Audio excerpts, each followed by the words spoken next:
everybody, welcome to my Cook at Home series with Tonya here at Cooking on the Bay. I hope you're enjoying this series. I'm enjoying making it for you, and the ingredients are all part of my Cook Real Food program and my low carbohydrate healthy fat program, and this is a perfect dip to fit into that program. We're going to make an olive tapenade. Now you can make it with black olives or green olives. I've chosen black olives tonight.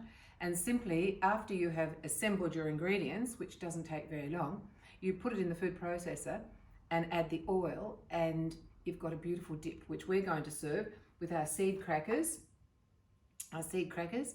and a little bit of Danish feta on the top. And then we're going to have it with a glass of wine, which is a very good idea, I think. So we'll start by putting our olives, the black olives. Now I haven't chopped them roughly or anything like that, so I'm popping those in. The capers, we've got some capers here which I have rinsed a couple of times and squeezed out, so there's no water left in the capers, there's just capers. The 2 cloves of garlic, pop those in. Lovely fresh garlic. We've got about a tablespoon of parsley. And then we have about 15 grams of anchovies, which is 1, 2, 3, 4, 5 and a bit. In the recipe, it actually has 35 grams of anchovy because you've got much more olives. You've got about 500 grams of olives. We've got a teaspoon of lemon juice.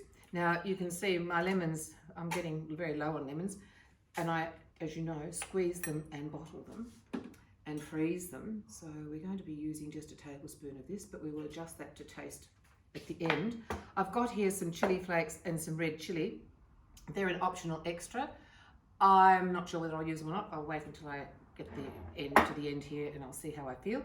You can also, some people also add some cooked and skinned and de-seeded capsicum. So you can play around with it a little bit, but this is the traditional classic recipe. So in everything goes. I'm not going to put the salt just in yet because of the capers and the olives. So we will wait and see when we come to taste. The other ingredient that I have here, I found this in my deli at the South Melbourne market, Mediterranean sea salt flakes.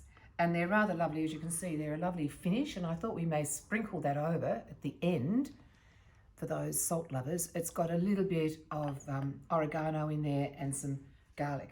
It comes in a very pretty pot. Okay, so here we go with the noise.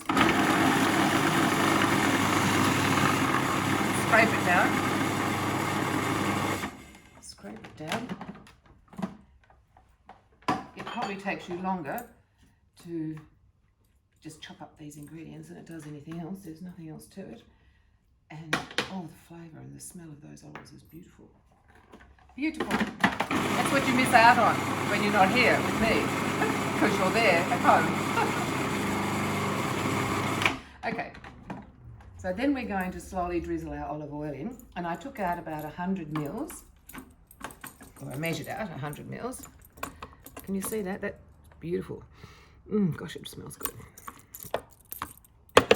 And I like the texture of it. You want to know that it's made of olives. So then you're just going to drizzle it down slowly.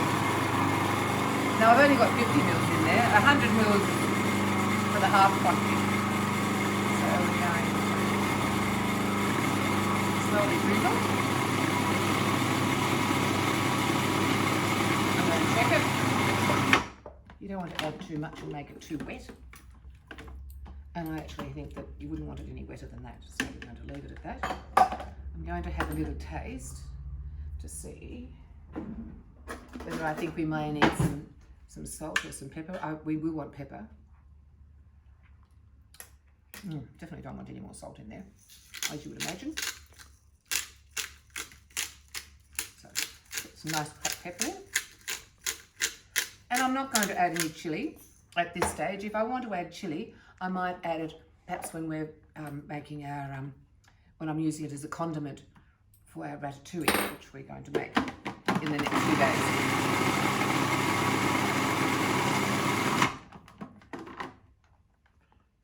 Just try it once more. Okay. Oh, that looks good. The parsley not only adds lovely flavour, but it adds a lot of colour. Delicious. So if you're an olive lover, this is probably one of your favourite dips.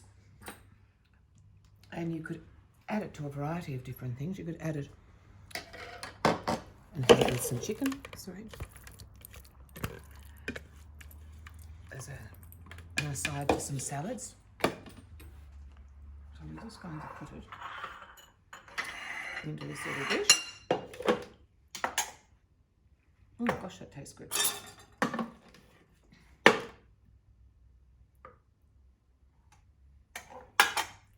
So I'll probably put it into a couple of these. And then to preserve it, you want to coat it with a layer of olive oil. But I won't do that just now. Oh gosh, that looks very good. I like that. So please do have a go, and you can have it with some nice sourdough bread if you wish. So I will just put some on. One of our nice seed crackers.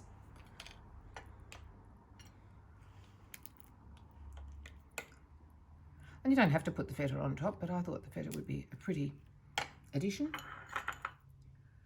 Just to have like so. And you've got a lovely low carbohydrate, delicious low carbohydrate dip to go with your drink, which I'm about to have right now. So bye-bye, and I will see you later.